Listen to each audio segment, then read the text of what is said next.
Salve, salve família, como é que vocês estão? Segunda-feira, feriadaço desse, pós-derrota do Botafogo. Inclusive, hoje é meu aniversário. Eu não me recordo a última vez que eu passei meu aniversário assim, com uma derrota, porque na verdade as duas últimas vezes, né? Ano passado a gente goleou o Juventude de 5-1 e ano retrasado a gente goleou o Aurora.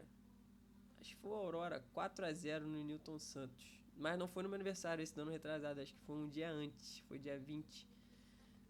Dia 20 ou dia 22, uma parada assim. Mas eu lembro que perto do aniversário o Botafogo tava ganhando direto. E infelizmente aí a gente perdeu pro nosso freguês. Eu não sabia, tipo assim, eu já suspeitava que a gente poderia perder o jogo porque o Botafogo tá vindo muito mal, muito, muito, muito mal. E culpa do texto, rapaziada, não tem muito o que falar. Hoje, o principal culpado pelo que está acontecendo no Botafogo é o texto, tá? Ah, mas o Renato Paiva, que não sei o que. Cara, o Paiva pode ser ruim, mas ele só tá lá por causa do texto. O Paiva olha pro nosso banco, a gente não tem banco. A gente não tem banco. Isso é culpa de quem? Do Textor. Então, assim, o principal culpado de tudo é o Textor. O Paiva, pra mim, tá tendo que trocar pneu com o carro andando, porque por mais que ele tenha 30 dias, ele tá pegando ainda agora como é que funciona o time e pegando as características dos jogadores. Isso não dá pra você ver num treino assim, sem um jogo. Você primeiro precisa botar o time pro valendo, pro jogo, pra você saber o que precisa ser treinado. O Botafogo não tá tendo tempo de treino. Não tá tendo tempo de treino, já foi. Os 30 dias poderiam ter sido melhor aproveitados se o Paiva tivesse chegado antes, na reta final ali do Carioca, na Supercopa, e ali tivesse colocado a ideia de jogo dele e viesse consertando. Agora ele tá tendo que fazer isso no jogo a jogo. E eu vi muita gente falando que o Botafogo jogou bem, também acho que o Botafogo não jogou assim tão mal. Poderia ter ganho a partida, mas logo no início se deu chance. Depois teve erro do Gregory, tanto no gol quanto na expulsão do David Ricardo, que pra mim o David Ricardo tá fazendo uma boa partida. O moleque é promissor, tanto ele quanto o Jair, os dois são promissores, vão falhar bastante porque são novos, precisam estar ao lado de pessoas experientes para poder jogarem melhor. E aí o Barbosa sentiu, não jogou, enfim. Eu gostei de ver a atuação do David Ricardo, apesar da expulsão, que ele ficou comprometido no lance, né? Ou ele deixava o Hulk sair de cara a cara com o John, ou era isso, ele fez a falta, beleza. Eu até brinquei, eu tava na casa da minha mina, aniversário da avó dela, eu falei, cara, agora que a gente teve um expulso, a gente vai virar. Porque o Galo não vai conseguir. E o Botafogo até melhorou. O Botafogo com um a menos começou a pressionar o Galo com um a menos. Mas não deu, nem empate a gente conseguiu, né? Infelizmente. E é isso, o Botafogo tá oscilando bastante no início do campeonato. Tem times que oscilam no meio do campeonato, tem times que oscilam no início do campeonato, tem times que oscilam no final do campeonato. Então, se o Botafogo tá oscilando agora para consertar e vir uma pegada forte a partir do momento que começar a funcionar, show. O que não dá é o Botafogo ficar oscilando assim, ser eliminado de Libertadores, ser eliminado de Copa do Brasil, não conseguir nada no Brasileiro e ano que vem a gente não disputar nem Libertadores nem Copa do Brasil. Aí realmente fica difícil. Esse ano tem Mundial, acho que o Mundial é o menor dos problemas atualmente, porque, primeiro, os times estão em alta, né? Tanto o PSG quanto o Atlético de Madrid, por mais que esteja em fase final de temporada. Se até o Textor contratar, os caras chegarem, se adaptarem e tudo mais, vai levar tempo. Mas eu acho que essa agora não é a minha preocupação e não deveria ser a preocupação de ninguém. A preocupação do Botafogo agora é ganhar. Eu acho que o Botafogo tem que se preocupar em vencer. Joga mal, vence. Joga bem, vence. Joga mais ou menos, vence. Tem que vencer de qualquer jeito. Jogando mal, jogando bem, jogando mais ou menos. Tem que vencer, mano. Tem que vencer. E não vou falar de arbitragem, na outra partida também não falei. Eu acho que depender de arbitragem para ganhar a partida é uma parada que, assim, ou empatar a partida, é uma parada que já mostra que o time tá jogando mal, porque se depender, pô, foi 1-0 o jogo, mano.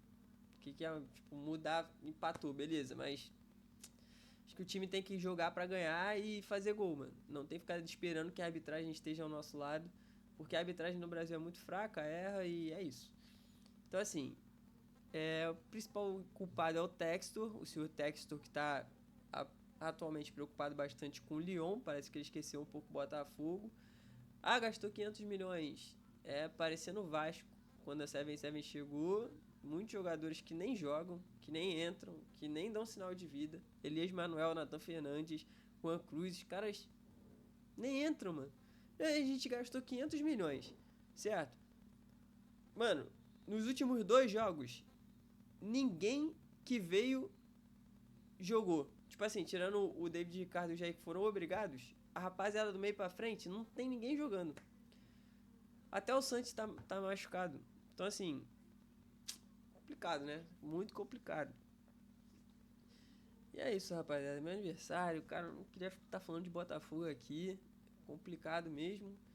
Mas o que resta pra mim é acreditar num possível milagre e que o Renato Paiva vai melhorar e virar um ótimo treinador da noite pro dia. É o que sobra. Porque o Textor dificilmente vai mandar embora. Só vai mandar embora se for eliminado. Se for eliminado já é tarde demais. Então é melhor torcer para que não seja eliminado e que ele não seja mandado embora e que a gente ganhe alguma coisa. Certo? Porque assim, se para ele ser mandado embora vai ter que ser eliminado, eu prefiro não ser eliminado. Que é o simples, né? Mas tô na torcida e vambora, vamos pra cima. Não tem muito o que falar. Infelizmente, agora a gente tem dono. O Textor foi responsável pelos títulos de 2024. Ele juntamente com o Scout, que montou o time de 2024. Cara, que falta faz o Luiz Henrique, que falta faz o Almada. O Luiz Henrique tá voando no Zenit. Que falta fazem esses jogadores? Você vê a qualidade que eles tinham quando eles saem e o time despenca. Porque não é só questão de como o Luiz Henrique era ofensivo, mas na recomposição, como ele ajudava defensivamente, como ele tinha corpo, físico, estrutura para poder ganhar a jogada, até o próprio Júnior Santos. Coisa que o Arthur não tem, tá? Não tô falando que o Arthur é um péssimo jogador, eu gosto do Arthur, acho o Arthur um bom jogador, mas quando ele chegou, achei que ele chegou para quando ele veio, para mim o Arthur vinha para ser reserva. E hoje ele tá sendo titular porque o cara que era para substituir o Luiz Henrique não chegou. Não chegou. A gente especulou o Bitelo, tá pra vir o Wesley. A gente não tem nem certeza se vem o Wesley ou não. Tá pra vir o Wesley. Tomara que venham umas 4 peças boas aí pra poder compor esse elenco melhor. O banco tá muito ruim. Tipo assim, bem ou mal, a gente tinha o Tiquinho, o Eduardo e o Tietê, que não estavam jogando bem, não, tecnicamente estavam muito fracos. Só que eles tinham nome, né? Então, você dava pra esperar o Tiquinho da vida, um Tietê que era multicampeão de tudo, de vários clubes, 12º jogador de vários clubes, só não foi campeão com o São Paulo, porque botaram o São Paulo, tiraram ele, né? Estava jogando bem. Mas assim, tinha no banco jogadores que bem ou mal já tinham uma certa experiência. Agora a gente só tem moleque, só tem garoto novo, só garoto novo, difícil, muito difícil. Mas é isso, rapaziada, e vambora, vamos pra mais, vamos tentar reverter aí, tirar essa zica aí no nome do Senhor Jesus. Tem que sair, a gente tem que voltar a vencer em sequência.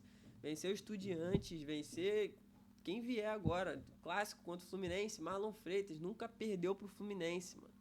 O Marlon Freitas nunca perdeu pro Fluminense na carreira. Não é possível que agora vai ser a primeira derrota dele na carreira pro Fluminense. Não é. Vamos manter aí o retrospecto do Marlon também, contra o Fluminense de 100% de aproveitamento. Bora? Pra cima, rapaziada. Tamo junto, valeu. Um beijo, um abraço pra vocês e até a próxima. Fui!